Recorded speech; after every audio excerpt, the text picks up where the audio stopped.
It's almost a trope that many expats go back to their home countries less than 3 years after moving to Costa Rica. 3 years ago, we touched down in San Jose, beginning our move to Costa Rica. Thus, we thought it was a particularly relevant time to reflect on our time here in Costa Rica now. We're definitely here for the long haul. So with reaching this milepost, what things are brought to mind? Share our reminiscences with us as we reflect on our time living Poly in Paradise.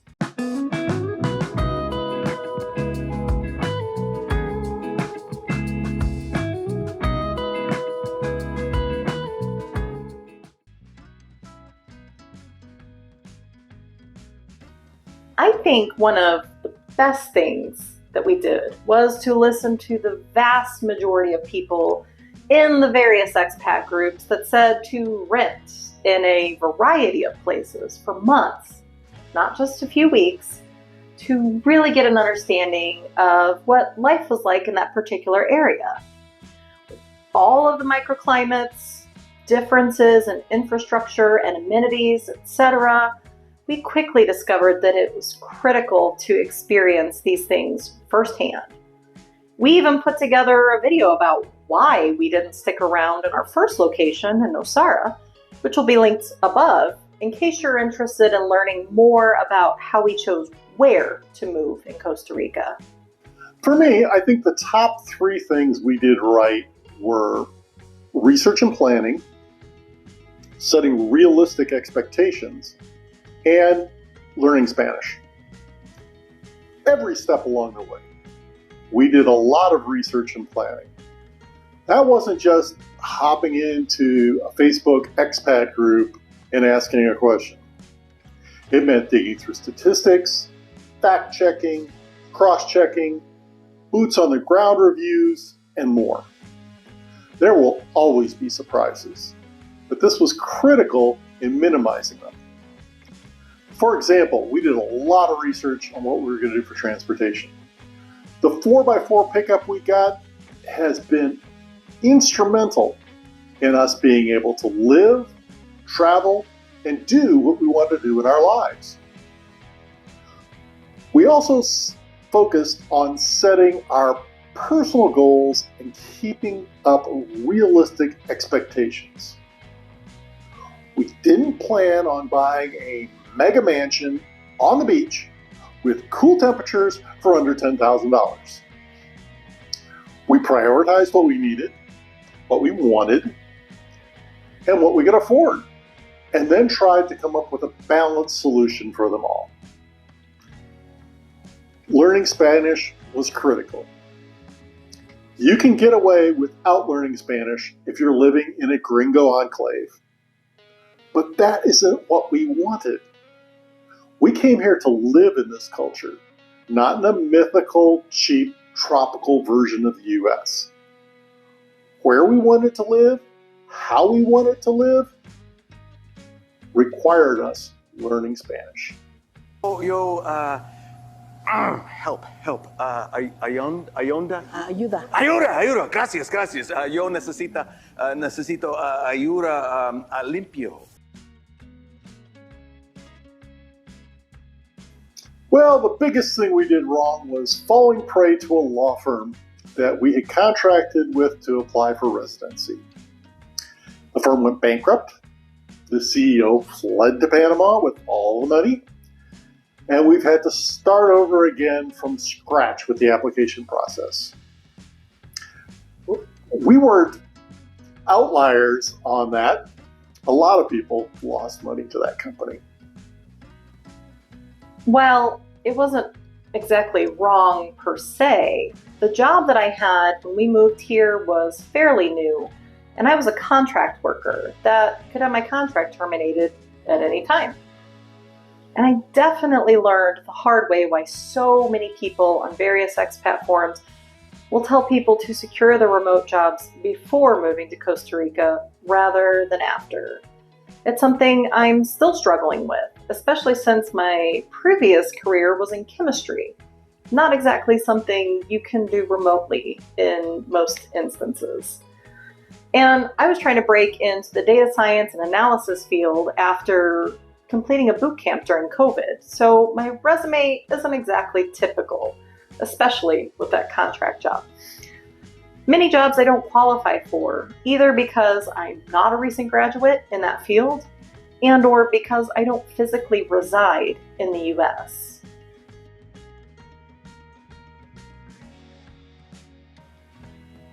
I think one of the biggest surprises was how long it takes to drive somewhere in this geographically small country.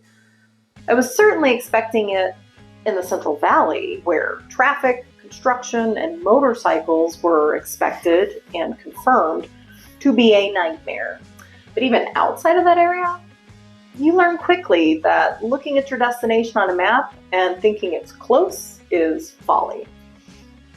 Whether it's because you're passing through a certain place at harvest time, or there was an accident on the road and the police haven't made it onto the scene yet, or rain and or earthquakes have caused a massive landslide up ahead.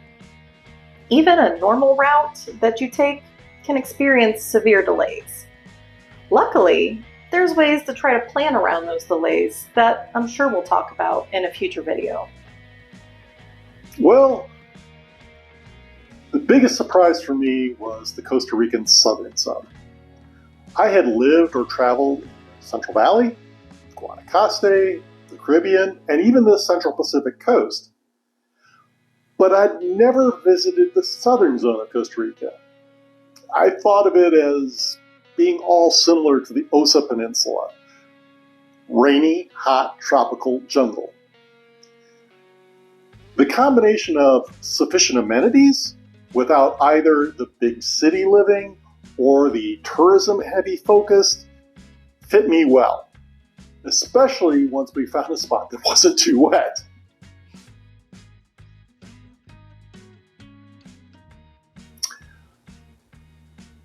The computer systems, including the Starlink terminal, they get used constantly.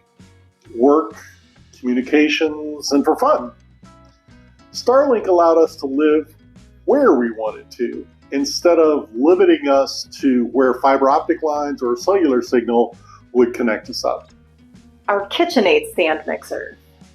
While they're available here, they're more expensive, and they don't tend to have as much available in terms of the different attachments that you can buy.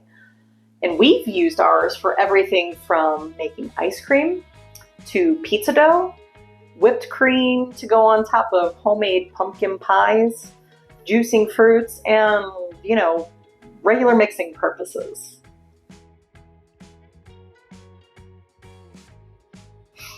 While we used my PS5 in our previous rental home, it hasn't really gotten much use since then, mostly due to how our living room is set up, but also due to the fact I'm just so much more busy with things around the property, as well as in town with the international women's group I'm a part of.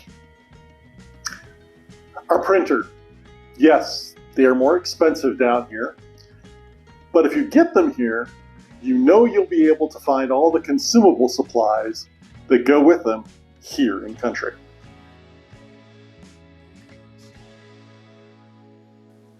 Overall, I think we did a great job bringing the things we needed. That's a testament to the research we did ahead of time, although I wouldn't have complained if I had brought a full set of battery-powered tools.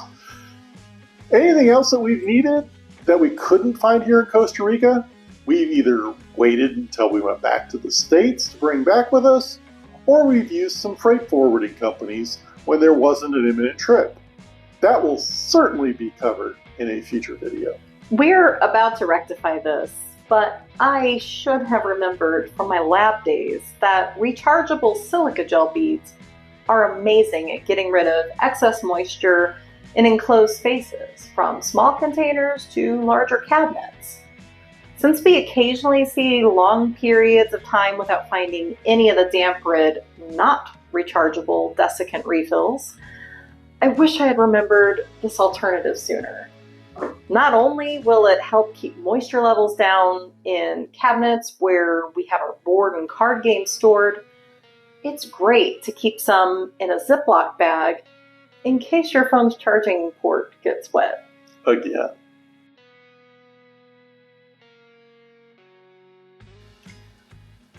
I would start learning Spanish earlier. I'm not sure how much would have stuck, since immersion is one of the best ways to learn a new language. But I would have felt more comfortable making the transition here, especially to Perez, where not much of the population speaks English. I would have been able to take on some of the burden that you had to shoulder as we adapted to life here. I say I would have come earlier, 5 years earlier. But overall, things worked out better than if I had come down then. I don't regret doing all the research we did. That allowed us to do it right.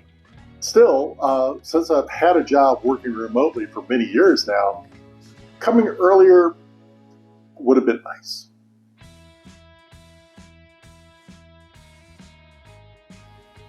Patience. Really getting into the Pura Vida mindset. Sure, you can get annoyed and upset at the delays, but in the long run, that doesn't change the results or make things move faster.